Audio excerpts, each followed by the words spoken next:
Assalamualaikum warahmatullahi wabarakatuh. Alhamdulillahirabbil alamin. Wassalatu wassalamu ala asrofil anbiya'i wal mursalin wa ala alihi wa sahbihi ajmain. Yang terhormat para pemirsa di mana saja berada, dan yang saya hormati para nenek mama alim ulama cerdik pandai di daerah Minang maupun di perantauan khususnya keseluruhan.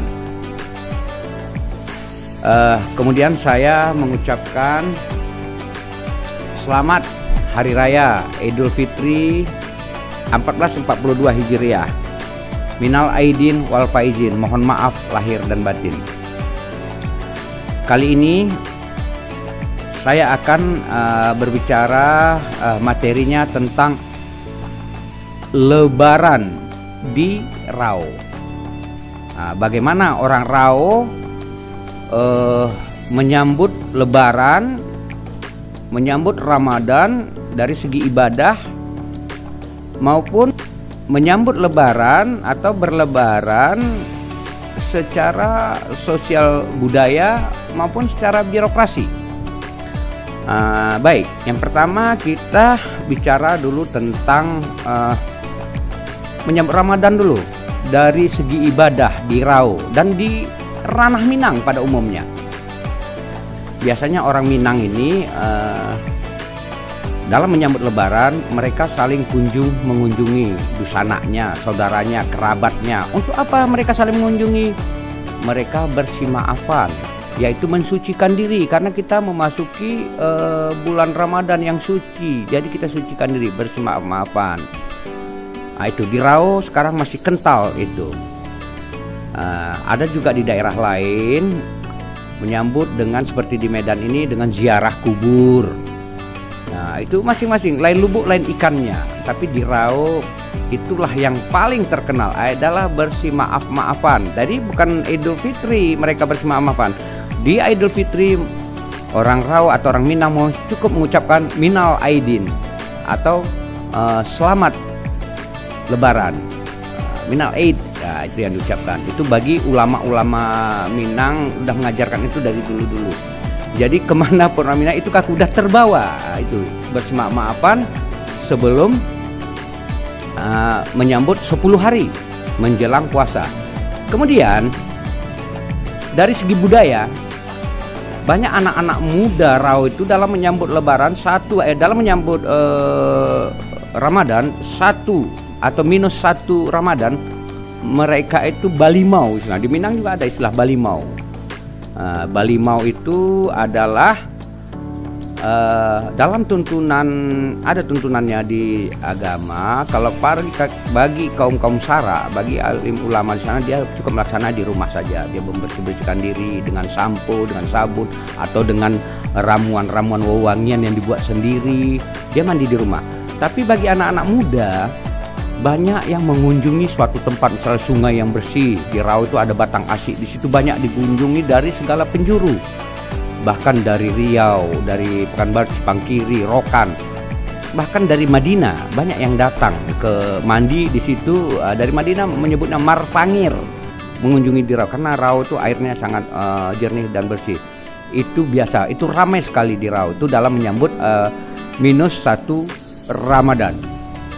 Kemudian di dalam Ramadan ini, malam 1 Ramadan itu di masjid-masjid itu didudukkan. Singkat, setelah sembahyang Isya didudukkan, nanti membentuk, disitulah terjadi katik-katik dalam Ramadan. Ada katik, Bilal, kemudian Pakiyah. Pakiyah itu adalah ahli fikih. Disitulah fungsi surau berfungsi. Bagi anak-anak muda banyak yang tidur di situ dan dibimbing oleh yang ketiga ini, Pakiyah, Bilal dan Khatib. Itu bahasa Minangnya. Khatib itu istilah agama. Khatib yaitu Pakiyah itu ahli fikih, Bilal itu adalah menyangkut soal pemandian, itu mengajarkan. Kemudian ada juga pandeka yang mengajarkan. Orang Minang walau dalam puasa juga diajarkan sepak ragu di halaman masjid, di rumah gadang. Itu kebiasaan menyambut, memotongkan hari katanya. itu di lapangan terbuka di Medanan Bapane mereka sering menyipak rago, berolahraga, bersilat. Nah itu.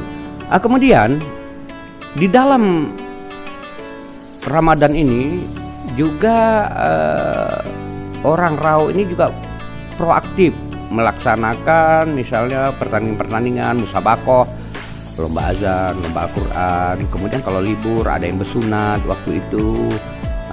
Dibentuk panitia seperti di daerah perkotaan seperti Sanlat itu sudah ada.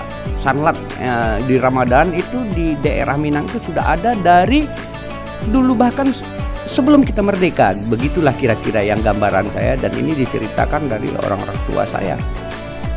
Dan ini juga terbukti dari sekarang.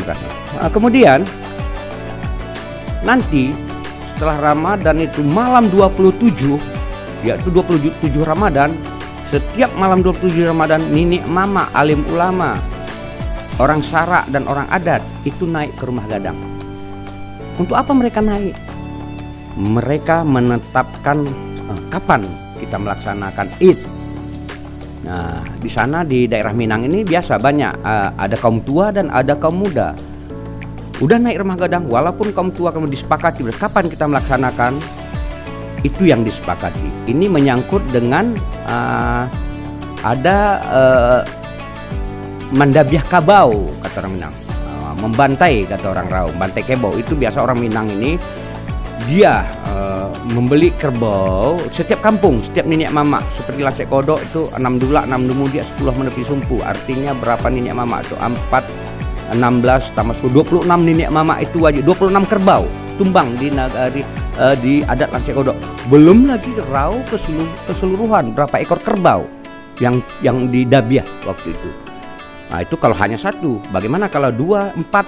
Nah, kemudian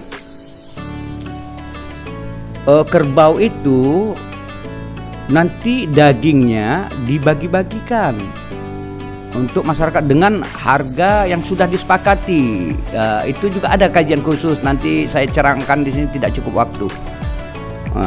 Nanti ada lelangnya, ada ameh dare istilahnya di situ dalam mandabiah kabau tadi. Setelah itu minus 1 Syawal melaksanakan penyembelihan kerbau tadi. Dilaksanakan oleh para orang-orang Sarak, orang-orang Sarak di Minangkabau keseluruhan. Kemudian setelah itu setelah sholat Id saling mengucapkan minal aidin, hanya itu minal aidin. Ada juga mungkin yang di perantauan dapat dia membawa maaf lahir batin, tapi umumnya kita itu hanya minal aidin. Saling berpelukan, saling berciuman, saling bertangisan di dalam lebaran itu. Yang ditangiskan bukan kesedihan, meninggalkan Ramadan. Itu yang diajarkan para ulama Minang dari dulunya. Meninggalkan Ramadan ini, dan kerabat itu kembali lagi ke kubur. Kan itu yang melekat kan. Setelah itu nanti dari unsur budayanya, unsur birokrasinya, di dalam lebaran tuh keluar talempong. Itu dari malam 27 keluar talempong. Pertama ada namanya kalau di Rau itu sopo, namanya sopo godang. Itu untuk membunyikan talempong. Nanti talempong ini juga diarak. Masing-masing datuk dijemput. Seperti di Lasek Kodok umumnya di area salah satu adat di Rau itu ada Rajo Panjalam di Padang Unang. Ada yang di Pertuan Padang Unang. Nanti kerabat nenek mama Padang Unang ini menggiring, menjemput, berlebaran bersih maaf ke datuk-datuk tadi, setiap kaum datuk. Nanti si datuk menjamu anak kemenakan yang datang itu, menjamu makan. Sekarang sesuai perkembangan zaman, sakali ayah gadang, sakali tapian berubah, itu kata orang Minang. Sekarang nenek mama sekarang bukan lagi menjamu tapi memberikan amplop untuk menakannya. Itu yang terjadi sekarang, tapi masih mendekati. Kemudian itulah proses yang tadi dalam hal lebaran ini. Sampai lebaran ini ada talempong dan nenek mama tidur. Cukup dulu di sini tentang itu. Nanti ada judul lain. Tetap aja ikuti channel saya Alfian Pice. Billahi taufik walhidayah. Assalamualaikum warahmatullahi wabarakatuh.